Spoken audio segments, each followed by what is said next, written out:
Magandang araw mga ka-TH. Ito naman kakaibang gawa to. Ayun. Ini-stikan kasi lalagyan natin ng number to para doon sa DNA test ng ng taga regional DA para i-confirm kung talagang high variety na kakao ito. After noon na ma-DNA lahat ng accurate, lalagyan na nila ng plaka ito. Kasi dito tayo kukuha ng ng sayon pang graph natin doon sa kasi gagrafted natin yung yung mga kakao natin. Pinopromote kasi ng bansa natin, Pilipinas, yung sa tsokolate para hindi na tayo aasa doon sa ibang bansa. So yan. At yung sabayan natin tuloy ng putol ng yan katulad yan, yung mga water sprout. Inaalis yan. Yan, tulad yan. Nagpapabagal din yan sa pagbunga yung mga ganyan.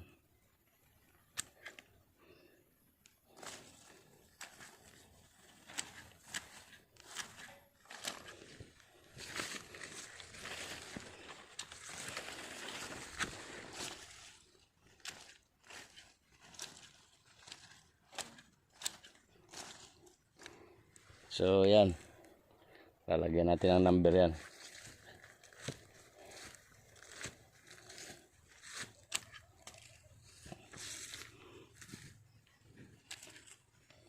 Kailangan alisin natin yung sabayan na natin ng pruning.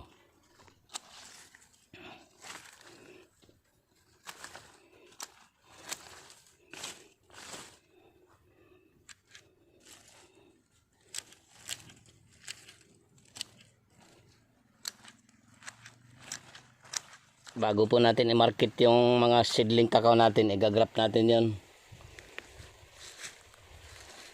Kaya medyo mababa pa yung process noon.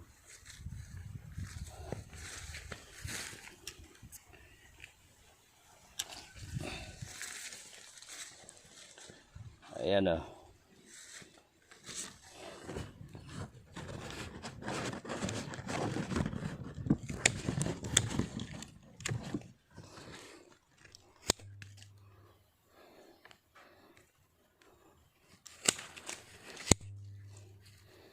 Ayan, meron na din siyang stick. So yan, tama-tama yung mga dahon na yan. Ayan ang kinukuha nila for DNA. So ayan may bulaklak na siya. Bagamat napakaliit pa lang niya. 1 year pa lang po yan.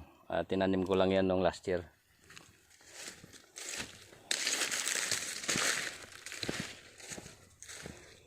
So ikutan natin yung may mga stick.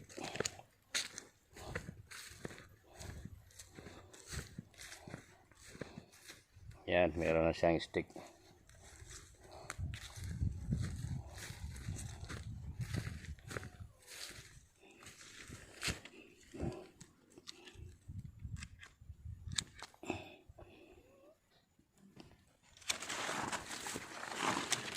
Sabay pruning na kasi pagka ganyang yung bang mayabong masyado, hindi na nakakatagos yung hangin.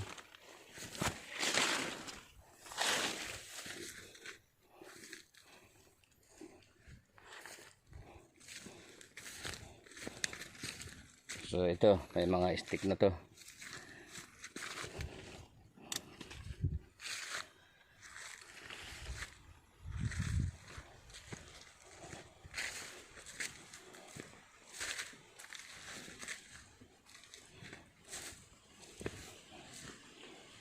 Umulan po dito kanina, maganda umulan.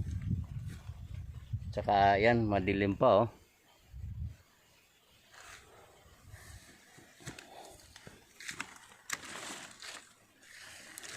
Yan, meron na din tayong stick dyan, oh. So ikutan lang natin yung mga na-stickan.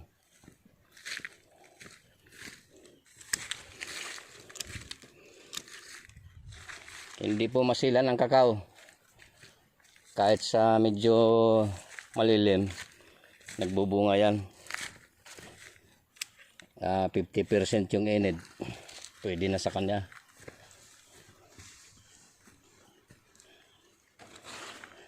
At kailangan dito pag nagtanim, lalo na sa mga lawad na area, maaraw, dapat talaga magtanim muna ng ng pinaka-shelter nila, tulad ng saging. Kaya yung dati ko dyan, nagtanim muna ako ng lakatan dyan, kasi namamatay ang kakao pagka bagong tanim. Yung puro kakao lang, walang kumakanlong sa kanya, masilan ang kakao sa matinding init.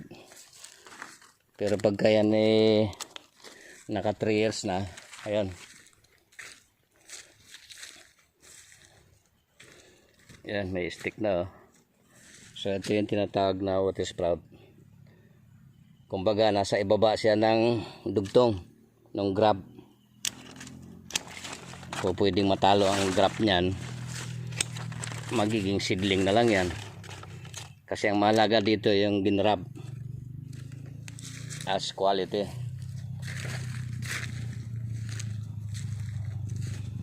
So yan, may hero na din tong stick. Alisin natin yung yan,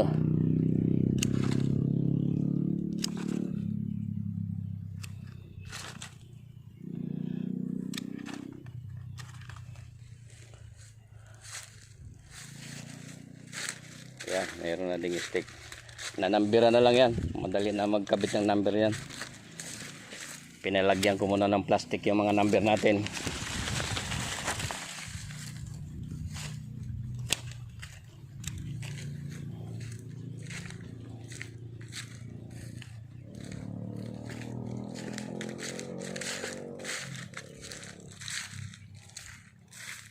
So yan, may stick din.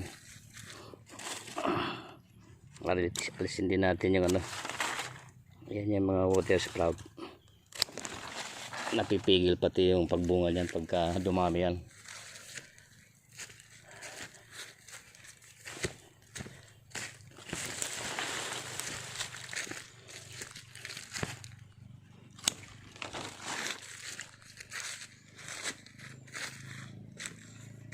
Ayan, tulad nito, oh. Ayan, meron na din yung stick. Ayan, alisin natin ng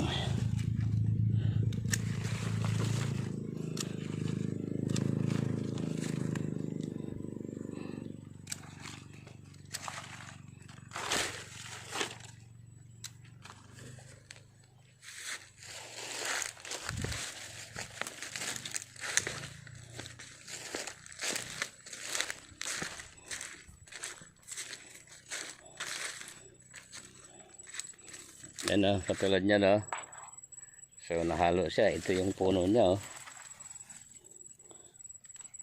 Malakas yan, kaya pwedeng matalo yung niyan, yung grafted.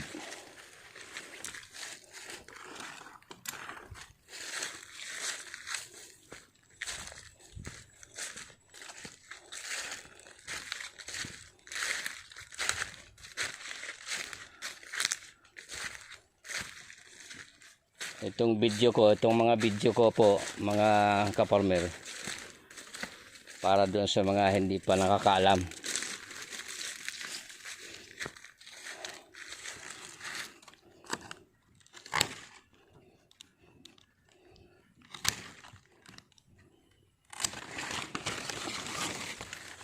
Yan, meron na ding stick yan.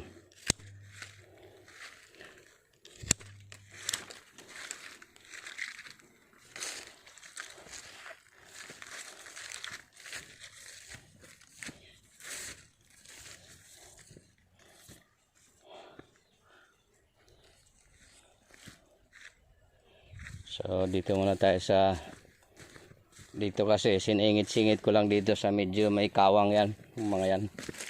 Nang hinayang kasi ako sa space. Ayan, meron na ding stick.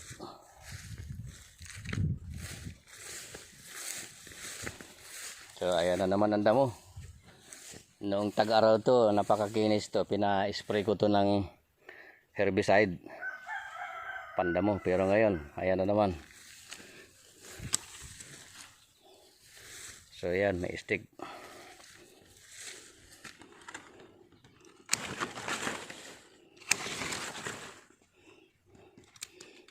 Yan o, ang tataba ng water sprout to.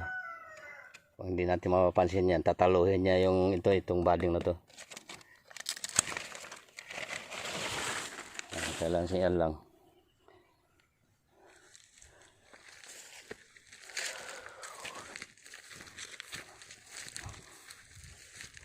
Kailangan din talaga inaalagaan ng pruning yung yung mga sanga na hindi karapat dapat inaalis yan.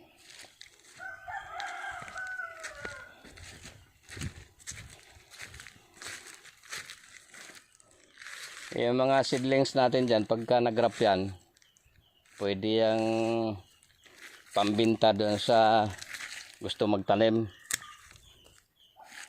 na meron tayong assurance. Kasi pag ginrap yan, lalagyan din niya ng tag. At siyempre, may kasamang resibo yon, as in certified yung binili nila. May hindi na tsamba ito, yung magbibinta tayo ng alatsamba. Kaya para maging pure yan doon sa lahi ng variety ng bawat kakao, ay nag-grap tayo. So ganun po yun. So hindi na natin daanan yung iba dyan na wala namang water sprout, pero may mga stick na sila.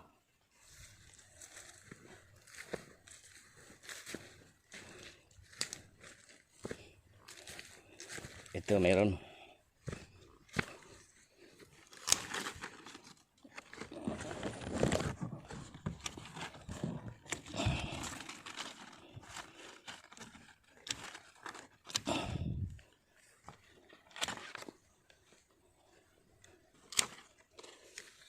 So ulitin ko, doon sa mga first timer magtanim ng kakao, lalo na sa lantad sa mga inid, huwag ka agad magtanim ng kakao. Kung maaari, magtanim muna kayo ng mga saging, latundan. Gawin yung 3x3, 3 meters by 3 meters yung tanim ng saging. Doon sa pagitan naman yung sa pagitan ng bawat saging, doon natin itanim yung ating mga kakao. Siguro magtanim muna kayo after 1 year, malago na yung saging. Ang trabaho ng saging is para protektahan sa matinding init yung yung ating tinanim na kakao. So doon sa magbalak na magtanim,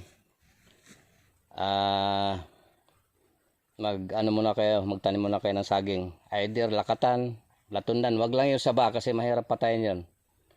Yan kasi mga saging na yan, yung latundan, lakatan, almost 5 years lang ang buhay niyan, namamatay na din yung mga yan. At madali naman niyang patayin. So yun. Kaya itong video na to, strictly pang kakao. Wala pong laing information dito sa binibigay ko, dahil meron na po tayong kakawan dyan.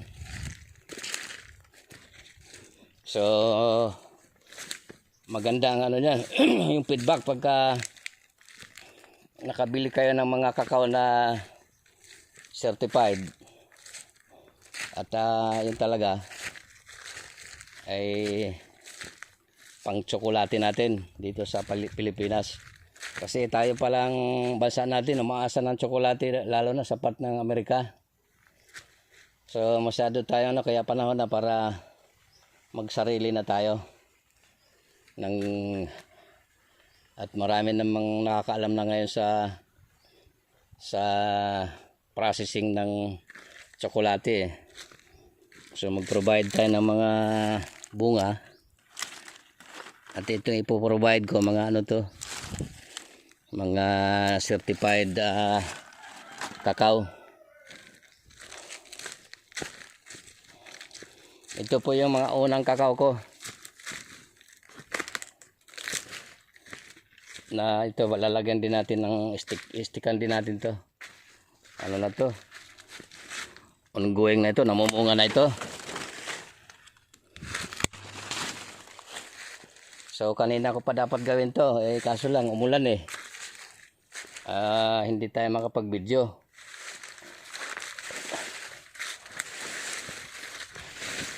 Mahalaga po itong video na to.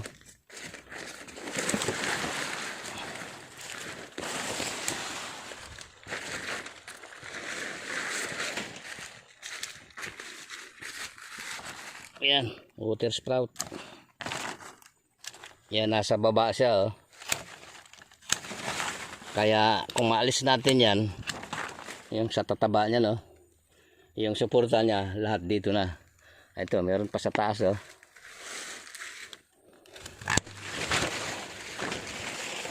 Huwag kayong maawa na alisin yung mga ganyan.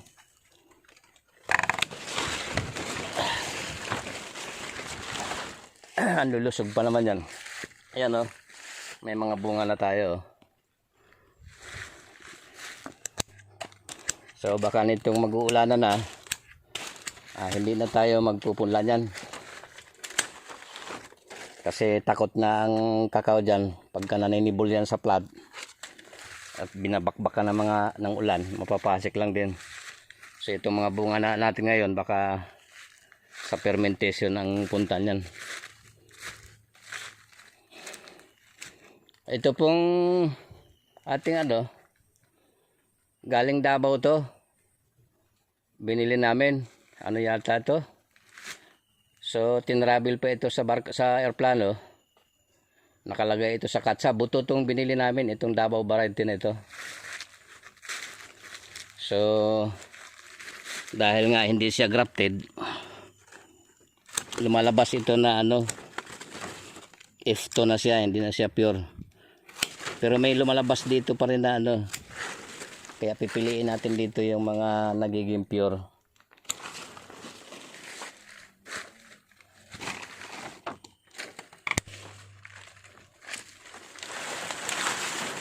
Ang daming yung sprout.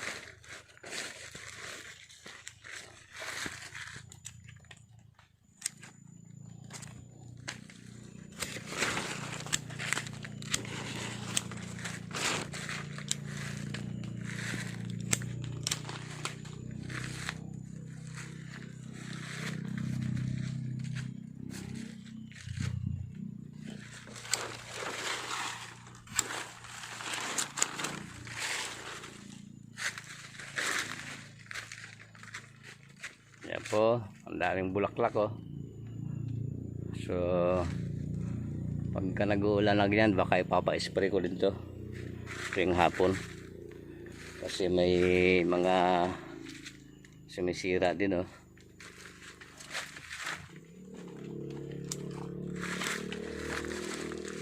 Yan dami ng sprout.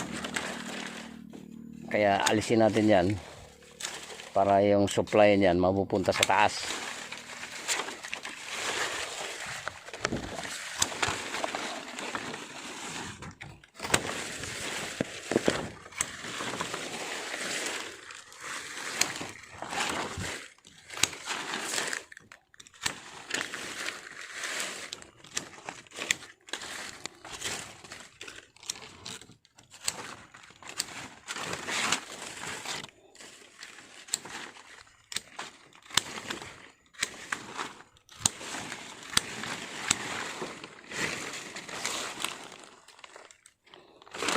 Oh.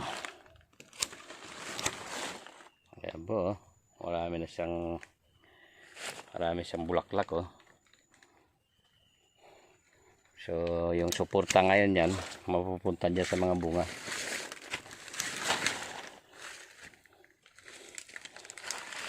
Mayroon din tayong hindi napitas nung nakaraan, oh. Umitim na lang siya.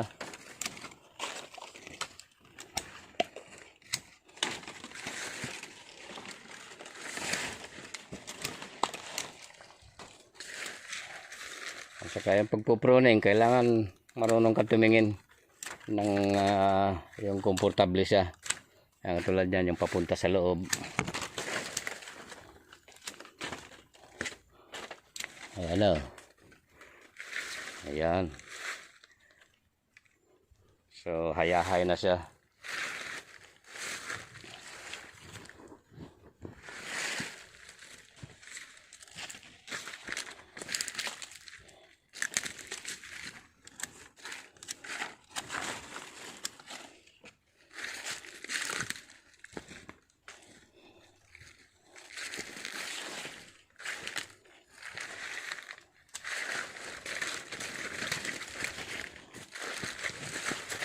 Balikan natin yung information dito. So binili namin sa Davao to. Travel to ng 5 kilo ito, na buto. Ngayon palibhasa nga na-stack na siya ng ilang araw. May ano yata 4 days bago yun dumating dito. Bago namin na pick up doon sa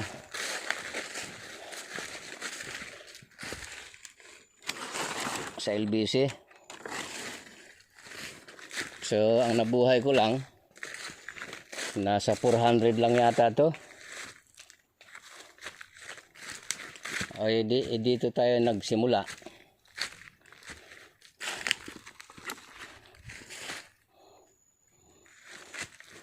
Ngayon yung ibang mga grafted natin dyan galing na yan sa BPI.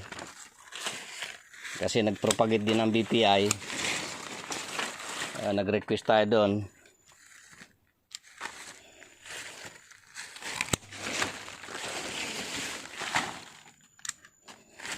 Nabigyan kami ng mga certified na yun yung nandoon sa labas. Mamaya ikutan din natin doon yun.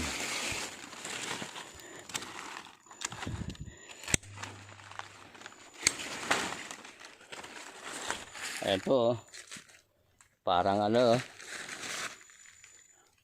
yung kalamyas, tawagin sa Bisaya ay iba. Ayan,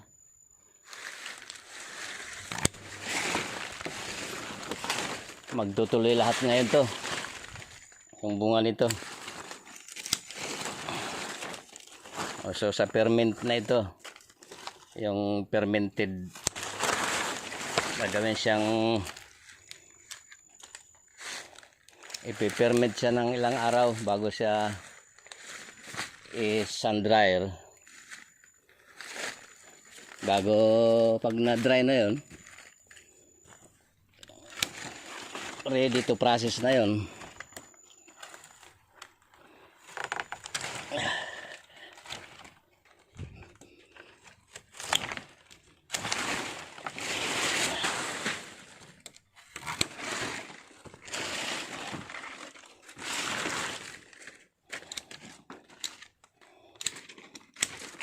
So kaya naman nalaman ko to, nag-a-attend po tayo ng seminar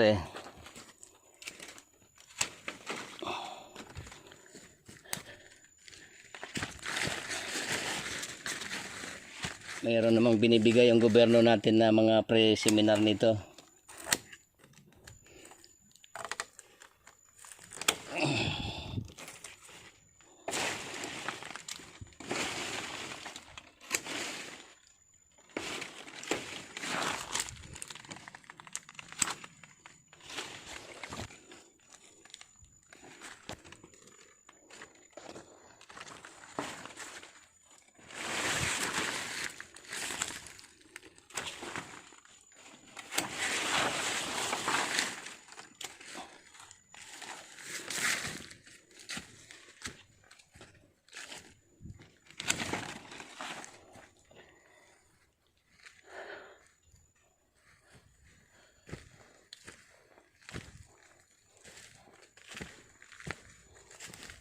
Sige mga kaparmer.